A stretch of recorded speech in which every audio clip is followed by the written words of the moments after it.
Hello, this is the Provoked Prawn, and this is the glorious Model i2 Wireless. This is an ergonomic right-handed gaming mouse for claw and palm grip, and obviously sports that lightweight design with some interesting highlights that include 9 programmable buttons, a modular setup that allows you to swap out the buttons, I'll show you later on, 75-gram body, as you can see from the perforated hold, it's lightweight and designed to be agile.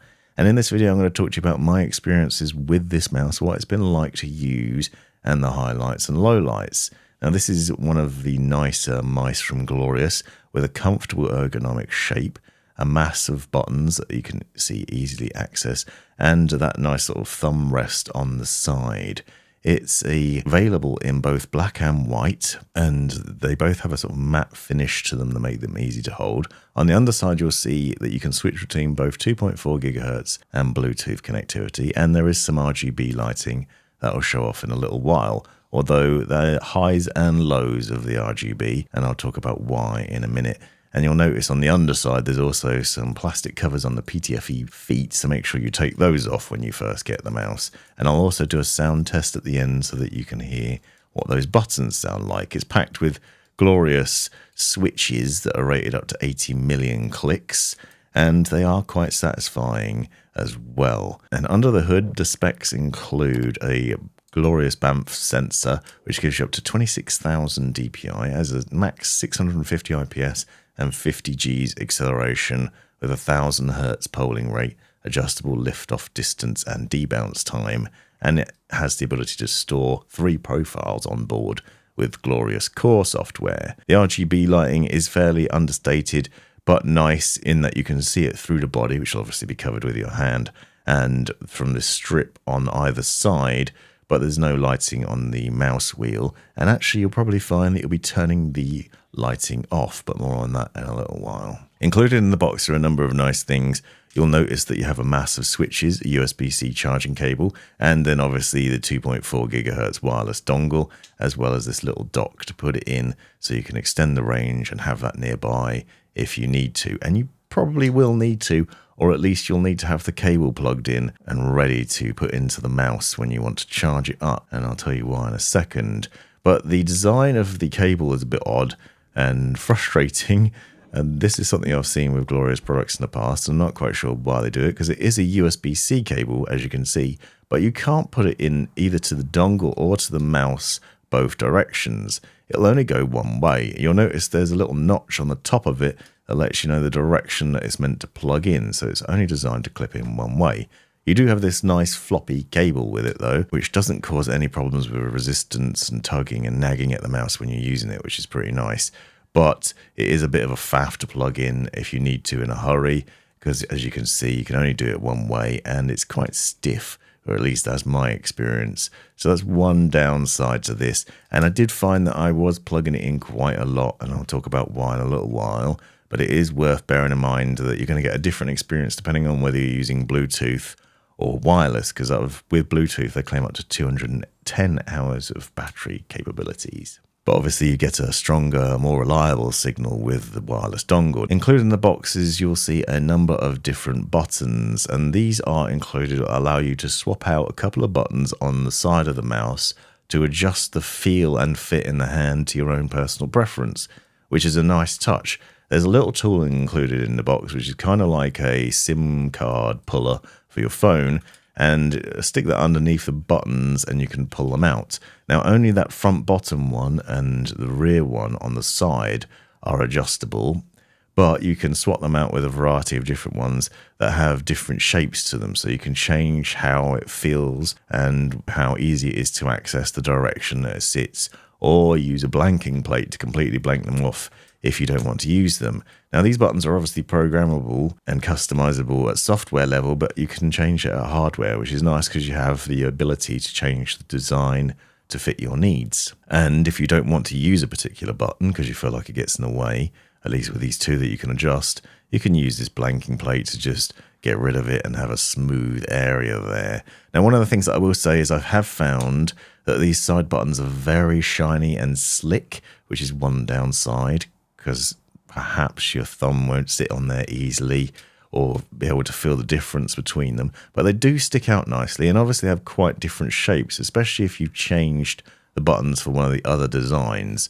So each of those side buttons does have a different shape to it, and they do sort of maintain that ergonomic fit as well. If you look from different angles, you'll see just the shape and design of those. Now, it is a comfortable mouse as well. I've found it's got a good fit for my hand personally.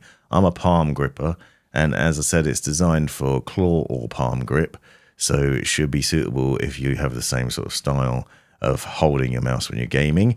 And you do have access to a variety of buttons. I also found that the mouse wheel is pretty satisfying, gives some good tactile response without being overly noisy. And as I said, if you're interested in a sound test, I'll leave that at the end so that you can hear what that's like. 75-gram body and some nice feet on the underside mean it's easy to move around and to game with. I found it really responsive and accurate, and I'll show you some clips of me use it in action. But what I found is it just responds in a really nice, satisfying way. On the top, you have a couple of buttons behind the mouse wheel that allow you to adjust between different DPI levels, which are obviously set as standard, and then you can customize those within Glorious Core, which I'll show you a bit later on. And the software isn't super in-depth in what you can do with it, and one of the downsides I've found is just the way the sort of sleep sensor works, but I'll get to that in a minute. As you can see from various clips, it is nice and responsive, and certainly has been good fun to game with. I've not had any problems with any sort of latency or no response from it or any issues there. So it's certainly been fun, and it has been one of the more comfortable mice. I've likened it in the previous video to the Logitech G502 X and Plus, and it has that same sort of ergonomic shape to it. So if you're a right-handed gamer, you like a nice bit of a thumb rest on the side, you like a good sort of comfortable ergonomic fit in the hand, then you should find this is a suitable mouse to game with. Also, that lightweight design makes it easy to use, but the matte finish on it means it doesn't seem to pick up any finger oils or anything over time. So I've obviously been using the white one. There is a black version as well, but I have found it hasn't got greasy, hasn't got overly slippery. It's really easy to grip, even if you're playing fast-paced games and you get a hot hand while doing so, which has been really nice. So perfectly suitable for a variety of games. And if you're an FPS gamer like me, that's fine, but it's also suited for MOBAs and MMOs with that massive buttons, so you can customize and play with those. Now, the one biggest downside for me is the RGB lighting. I really do like the way it looks, but it does have a big impact on battery life, and I think that's important to note. The claim is up to 210 hours with Bluetooth or 110 hours wirelessly, but they note that's with RGB off. And what I have found is I had to plug in a lot, a real regular basis. And that's because the mouse doesn't seem to go to sleep very intelligently. So it will just carry on being lit up and showing you RGB lighting if, for example, you knock it or you knock your desk, even when your computer's not on. So you can do that and then the mouse will turn on and it doesn't seem to go to sleep. I thought perhaps there might be a setting in the software you could adjust to stop this. But what I found was that it then drained the battery really easily, and it just ran low really quickly. Over a 2-week period, I've basically plugged it in like 4 times to charge. The RGB will flash red to let you know that it is running low on battery, and that's a frustration because I've been seeing that far too much during testing. Now, obviously, you could turn the RGB off, and then you'll have a better experience. But in my experience, the one biggest downside to this mouse, as a wireless mouse, is you're just plugging it in too often, which is frustrating. But otherwise, it's been a great mouse in a variety of ways. I do like it a lot. I do like the design of it, the fit in the hand, the feel of the buttons and other things. And it's been a great all-rounder for day-to-day use. Now, a quick look at the software and then a sound test of the switches. Here we are in the Glorious Core software. And you can see that the mouse currently has 50% battery. I only unplugged it a couple of hours ago, so that gives you an idea of the drain as standard. So a quick important note there is you'll see in this software that it's set to turn off after inactivity of 10 minutes with the lighting. I actually feel like this doesn't do that, even at 10 minutes, but I'd recommend changing that and setting it as low as possible because you don't want that to drain your battery. That'll be one of the biggest frustrations. Obviously, you can also check for firmware updates in here, which I have done, and I'd recommend doing the same too. Then in the software, you can change other things. So you can see, obviously, we can adjust the lift-off distance, the debounce time, and the polling rate. It goes up to 1000 Hertz polling rate. and you can see what each of these means and play around with them. You'll see the DPI stages as standard of 400, 800, 1600, and 3200. Bear in mind it goes all the way up to 26,000 DPI if you want some bonkers level at the top, or just switch between them. Now you'll notice each of these is color coded. That's because on the underside there's a DPI indicator that you may well have seen in the clips, which changes to that specific color when you cycle through. So if you lift the mouse up, press the DPI buttons up and down, you get a visual cue of what DPI level you're on if you need it.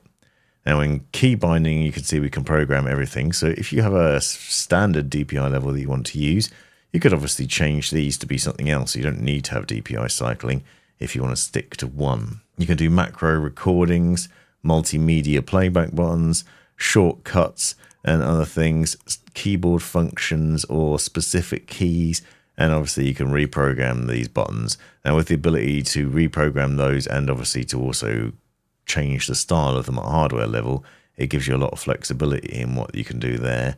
This is easy to use software. It looks pretty basic, but you do have access to all the different settings that you want in here. And as I said, you've got onboard profiles as well, so you can actually have onboard profiles to go between.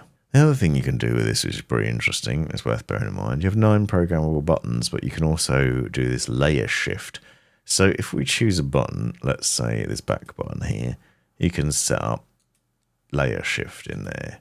Now what layer shift does is it adds this second layer of buttons where you can see that every button is disabled as standard and you can reprogram them with something else. So we could record a macro and then save it to this button here.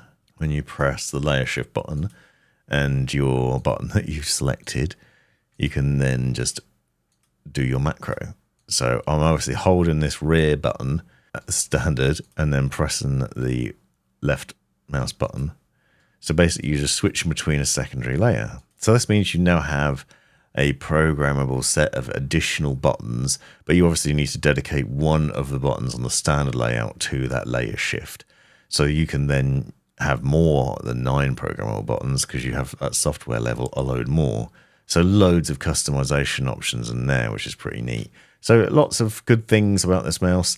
The only downside is the battery life for me, but if you change the settings or maybe even turn the lighting off, then you could potentially save from that misery. You can change the brightness in here, as you see, and it is set low as standard, but if you crank it up, you're going to see less. And then obviously there's various different lighting effects that you can go through as well. Stick around now for a sound test. And if you enjoyed this video, give me a thumbs up or subscribe or drop a comment down below because that will really help.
You've made it right to the end of the video, you brilliant legend you. If you've enjoyed it, click that subscribe button, give me a thumbs up, and drop me a comment down below if you've got any questions.